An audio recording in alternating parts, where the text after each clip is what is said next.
Meghan Markle was hailed as a wonderful role model by Aboriginal children today, who said being the first mixed-race woman to join the royal family is an inspiration. The Duchess and her husband Prince Harry were in Dubbo, Australia, on the second day of their historic first international tour together, which will also take them to New Zealand, Fiji and Tonga over 16 days. Meghan admitted early pregnancy has left her a bit tired, and she is running on adrenaline, but showed no sign of fatigue as she threw herself into her royal duties. The couple were mobbed by excited school children at Dubbo Senior College, which specialises in improving the educational outcomes of young Aboriginal and Torres Strait Islanders who hailed role model Meghan. Keisha Ross, 17, who met Meghan, said, "Us being Aboriginal girls and her being of a different race and being accepted into the royal family shows us anyone can be accepted. It's great that someone who's biracial and American can do this, marry into the royal family. It makes her a role model." Earlier, the Duchess shielded Prince Harry from torrential rain, and when the local mayor offered the prince his umbrella, Harry smiled and said, "It's all right, I've got my wife." This tender moment came after a community barbecue where guests got to try a loaf of the Duchess banana bread, which she baked in the kitchen at Admiralty House, Sydney, before flying to Dubbo. On their school visit, they were first given a traditional acknowledgement of country greeting by Tiani E. McBride, 17, and John Hill, 18, whose grandfather is one of the most respected Aboriginal elders in Dubbo. Harry then met the boys of the Clontarf Academy, which uses sport to encourage kids to stay at school longer, while Meghan went to meet the girls in one of their classrooms. As she entered, all the girls giggled nervously and said, "Oh, she's so beautiful, I'm very happy to be here," beamed Meghan. Student Shakira McGrath-Nolan, 16, showed Meghan a photo wall with the girls on various trips and doing sport. Then she showed her the girls' attendance chart for the year with every girl's name on the board and their attendance record. Shakira got slightly nervous and stumbled over her words, so the Duchess reassured her with a pat and rub of her back. "You're doing great, keep going," she said softly. Later Shakira said, "I was so nervous, but she told me, 'You'll be all right,' and that made me feel better. She'll be a great mum. She's so pretty." Another student showed her the Girls' Academy logo, "Develop a girl, change a community." Meghan laughed, "That's speaking my language," she said. She then sat down with 6 of the teenagers to chat about their hopes and aspirations. One asked her, "Did you like your flight?" Slightly surprised, the Duchess said, "Yes, it was great, long, and we're very happy to be here." Afterwards, Keisha said, "We were talking about the Girls' Academy and its values. She asked us what we wanted to do when we left school and our dreams and desires. We asked her about her impression of Australia and she said she loved it. She inspired us. Some of the girls want to go into social work and she said how her mum did it and it was very rewarding. And she and Harry brought the rain. Everyone has been praying for rain and it comes today of all days." The couple were meant to meet the girls' netball team and boys' rugby teams on the school pitches, but the torrential rain forced everyone under cover. The couple were mobbed by excited teens, all wanting to shake their hands, give them flowers and take pictures. The school principal tried to restore some kind of order to no avail. As more and more kids pressed in, Harry and Meghan made their escape through the school hall.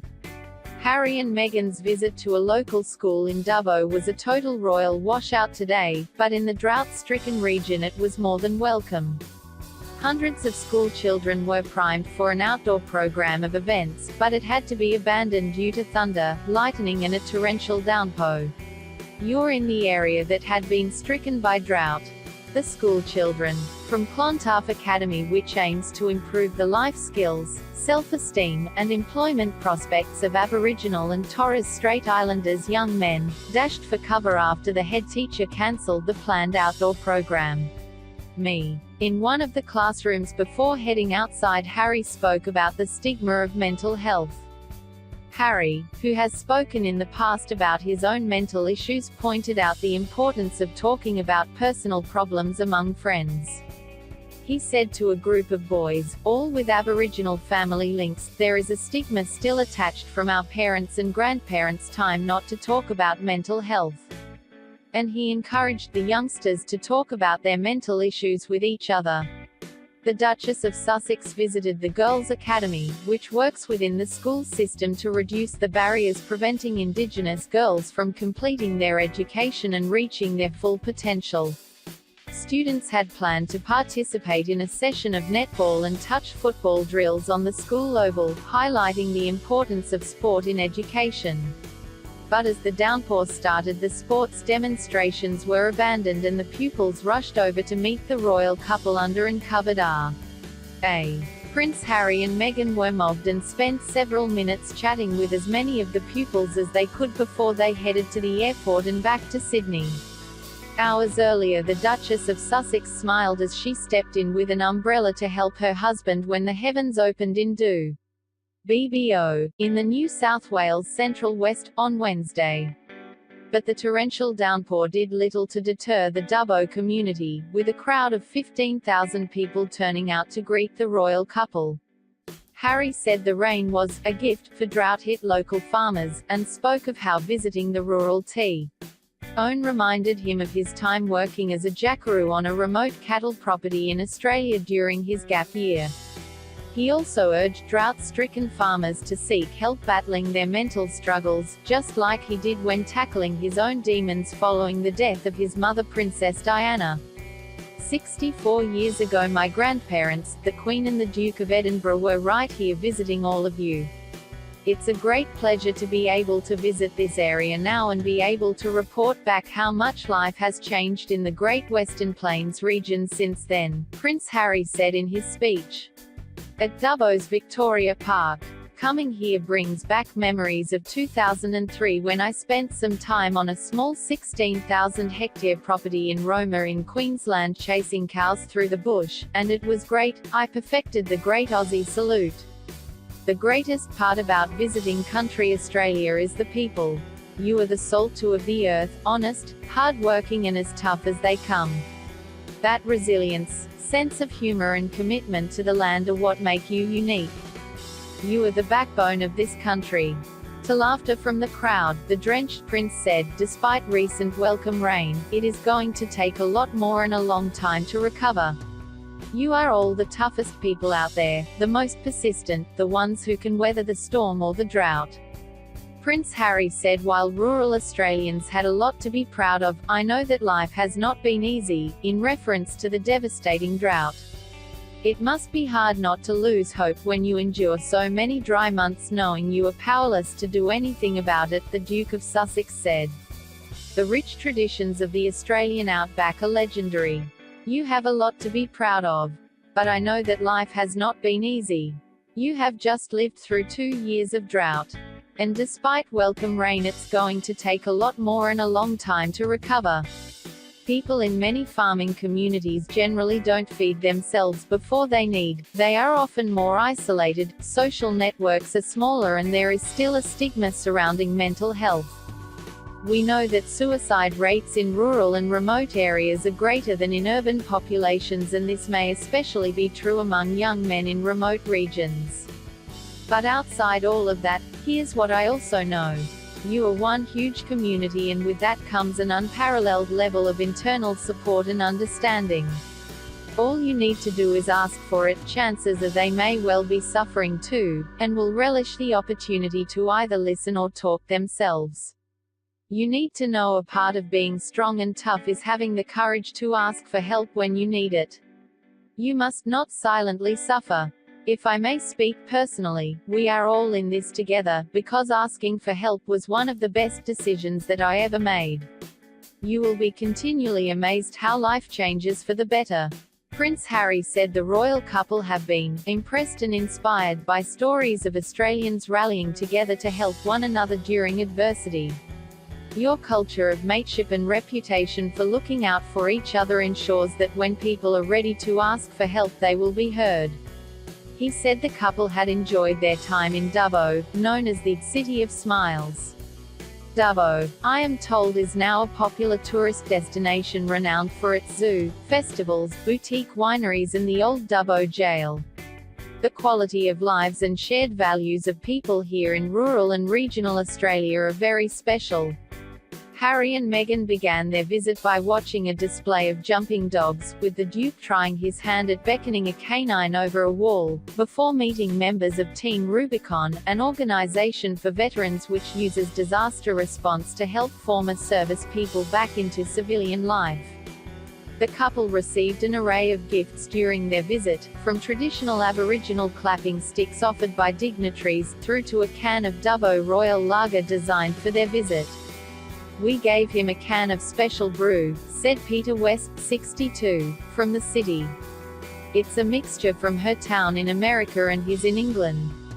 It's beautiful. We bought a slab to take home, but we had a few waiting here this morning. Matilda Marchant, 8, was complimented by the Duchess for her curtsying skills when she met the royal party. She said, I shook their hand and they said I did a very good curtsy. I gave him some Girl Guide biscuits and a rose. I had practiced for the whole morning. Amelia Hosking, 10, from Dubbo, attended the picnic with a sign reading, Ginger's Rule. She said, I like that he is caring and does lots of charity work.